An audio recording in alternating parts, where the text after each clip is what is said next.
le monde, aujourd'hui je vais vous parler de SCP-006, la fontaine de jouvence, de classe sûre.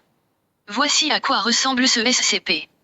006 est une toute petite source d'eau qui se trouve à 60 km à l'ouest de Astrakhan. Depuis le 19e siècle, la Fondation était au courant de son existence, mais était incapable de sécuriser cette source d'eau jusqu'en 1991. Les façades d'une usine chimique ont été construites sur place, dont la plus grande partie des travailleurs sont des membres de la Fondation SCP. L'autre partie est composée de travailleurs sous le contrôle russe.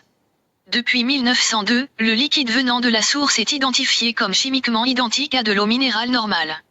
Mais cette eau possède pourtant une propriété anormale, la régénération telle la légende de la fontaine de jouvence, d'où le nom de ce SCP. Lorsqu'un humain boit de cette eau, on constate ses effets. La capacité de régénérer l'ADN endommagé par duplication, l'excitation accrue des divisions cellulaires, des capacités nettement améliorées dans la réparation des tissus endommagés, et une grande augmentation de l'efficacité du système immunitaire.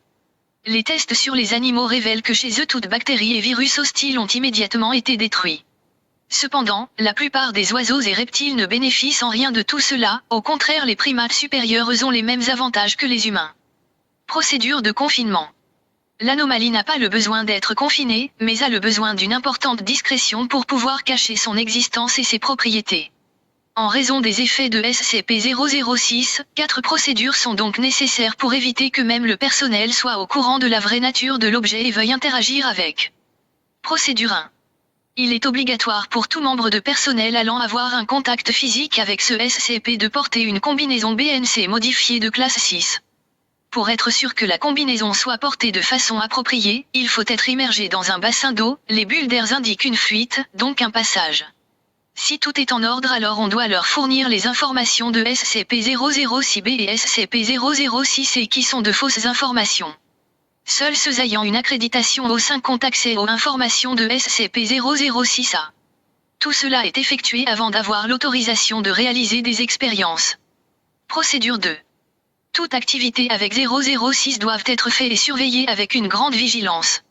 En cas d'un contact, la procédure 006-11-12 est annoncée par le commandant en charge, pour faire croire à la personne concernée qu'il doit évacuer les lieux en raison d'une forte toxicité.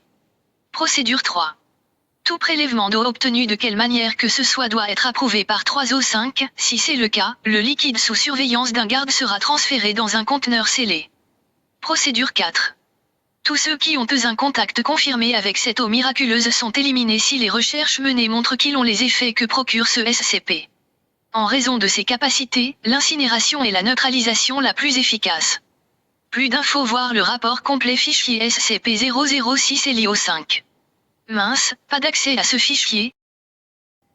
Pour ceux qui veulent lire d'archives de ce SCP sans avoir à aller sur le site internet de la Fondation SCP, je vous invite à stopper la vidéo pour pouvoir lire tranquillement. Bonne lecture.